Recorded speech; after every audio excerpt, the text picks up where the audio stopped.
Well, what a pleasure to hear your number 7 speech. The number 7 speech is from our Competent Communicator Manual, and it is research your topic.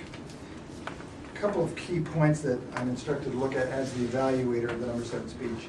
Collect information about your topic from numerous sources. Carefully support your points and opinions with specific facts, examples, and illustrations gathered through research. Well, you clearly did that. We got a lot of information, a fascinating topic. I think the fact that you picked that topic led right into this number 7 speech. There are certain topics that are easier to research and more appropriate to research than others, and you certainly nailed the choice of the topic. I liked your title. It was provocative.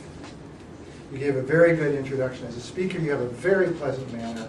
You have control of the lectern. You seem very comfortable using body language. You used your arms several times to make a point over here versus a point over there. All very natural and very effective. Anybody you can get Carl Thormeyer, the weather, and Raquel Welch in the same sentence to make their point, getting us laughing is getting an extra gold star for the quality of.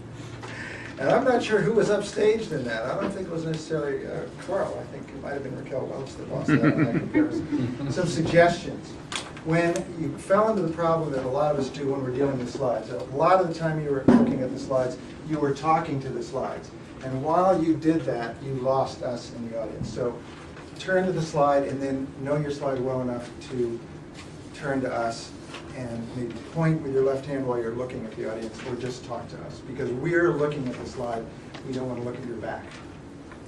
I think you could have been better organized, because it seemed to me there were 2 speeches here. One was on Egypt and the food energy problem, and one was on Saudi Arabia and the oil problem. And they were sort of woven in, but I didn't think that they were tightly woven in. You kind of confessed in the middle of the speech that, and doing my research last night, and it had the feeling, because I know you quite well now, so I'm going to be a little hard on you since you're doing a number 7 speech, that you wrote this last night and you did the research last night. And it had the feeling that maybe that's what happened, and that's why you didn't have it quite as tied together as you otherwise might. I thought you had a very nice conclusion. I like the fact that you personalized it and said, I essentially feel like an Egyptian. You might have taken the humor a little farther and maybe done one of these things. I'm not getting any laughs on that, so I